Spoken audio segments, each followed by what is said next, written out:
अब श्रीवास्तव जी, मैं आपसे कुछ सवाल करना चाहूँगी इसी से रिलेटेड, उपार्जन से रिलेटेड। सबसे पहला मेरा सवाल आपसे ये रहेगा कि एफएम क्या है?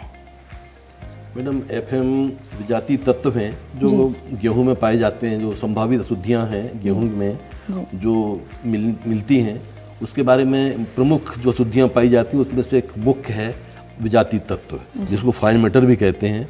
इसमें दो प्रकार के रहते हैं, कि इनऑर्गेनिक और ऑर्गेनिक। जैसे मिट्टी है, रेती के कण हैं।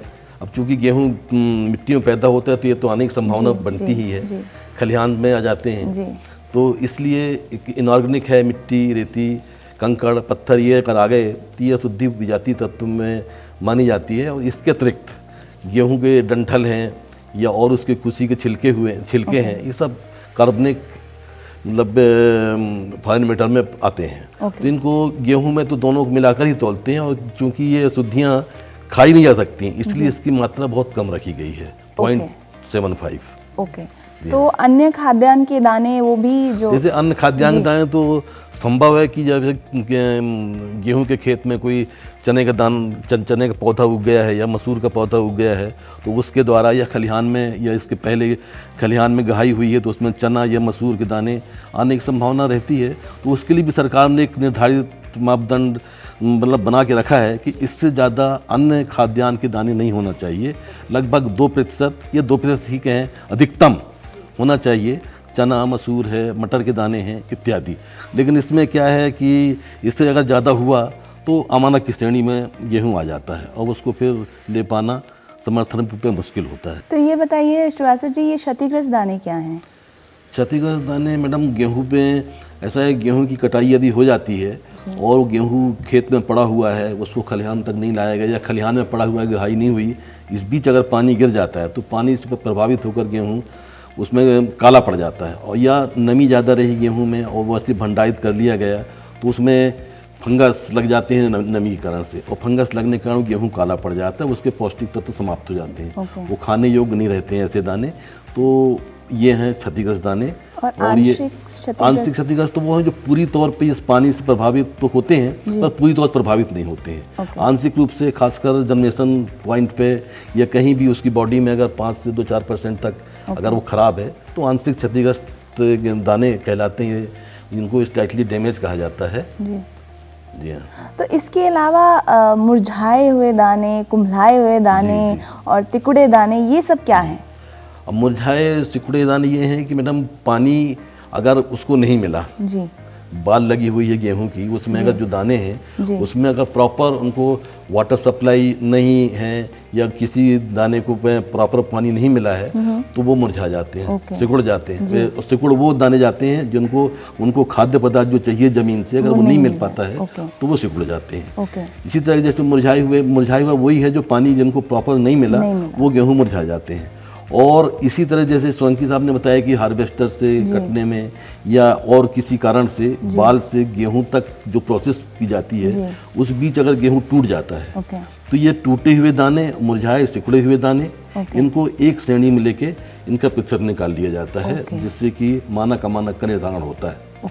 और गुने दाने, क्या ये भी इसी श्रेणी में? ये गुने दाने ये जो कीड़े होते हैं, कीड़े जो गेहूं को खराब कर देते हैं, इसमें मेजर पेस्ट जो होते हैं तो वो गेहूं में छेद कर देते हैं और उसके पौष्टिक तत्व वो समाप्त कर देते हैं। जो भुने हुए दाने, खासकर ये पुराने गेहूं, जो पुराना गेहूं रहता है उसमें पाया जाता है ये। तो वो भुने हुए दाने वो जिसमें छेद हो जाता है वो उसके अंदर का पूरा जो पौष्टिक तत्व रहते हैं वो कीड़े खा जाते हैं या खराब कर देते हैं। और एक बहुत ही इम्पोर्टेंट कैटेगरी है चमकहीन गेहूं।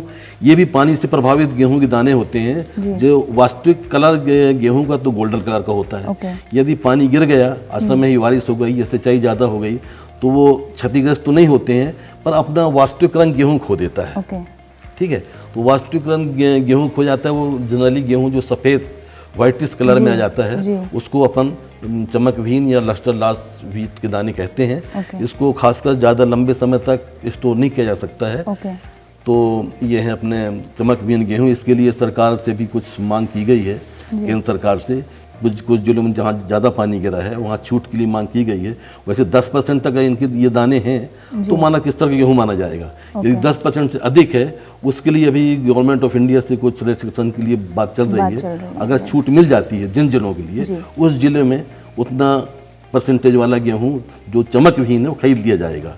ओके, तो नमी की मात्रा कितनी होनी चाहिए? नमी 12% तक गेहूँ ले सकते हैं जी। 12% तक मानक माना गया है। वैसे 14% भी इसको लेने का प्रावधान है, परंतु वैल्यू कट उसमें लगता है। तो क्वालिटी कट जिसको कहते हैं अपन, तो वो उसमें अपन अभी उसको नहीं ले रहे हैं। अपन 12% तक ही लेंगे।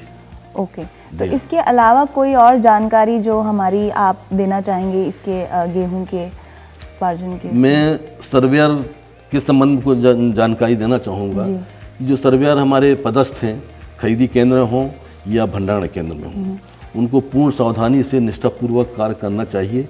और उनके लिए कुछ निर्देश या कुछ सलाह दी जाती है कि जैसे वो रजिस्टर मेंटेन करें, एक रजिस्टर लें, डेली कितने किसान आ रहे हैं, कितने किसानों को हमने गेहूँ चेक किया है, कितने का FAQ पाया, कितने का अमानक पाया, नॉन FAQ पाया, उनको क्या सलाह दी गई है, या कोई और ऐसा है जो सलाह देने के बाद इम्प्रूव करके गेहूँ लेके आया है, उसकी क्या स्थिति है।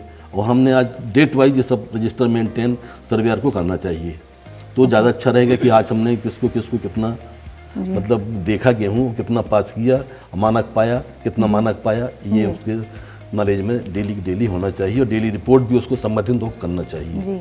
हम ये चाहेंगे। दूसरी बात, किसान फील्ड में जब काम करता है तो उसको समन्वय बना के रखना पड़ेगा भंडारण केंद्र से, समिति वाले से, क्योंकि समिति वाला वही गेहूं खरीदेगा जो सर्वेयर पास करेगा।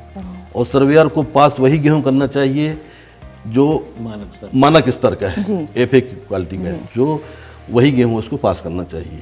यदि भंडारण केंद्र में है तो ट्रक में गेहूँ आता है समितियों से, तो जब वो अनलोड कराता है तो चाहिए उसको ये देखना चाहिए कि ये गेहूँ FAQ स्तर का है या चमक विहीन लस्टर लॉस रिलैक्सेशन के तहत खरीदा गया है। तो इन दोनों को भंडारण अलग अलग किया जाना है, लस्टर लॉस को अलग, FAQ को अलग।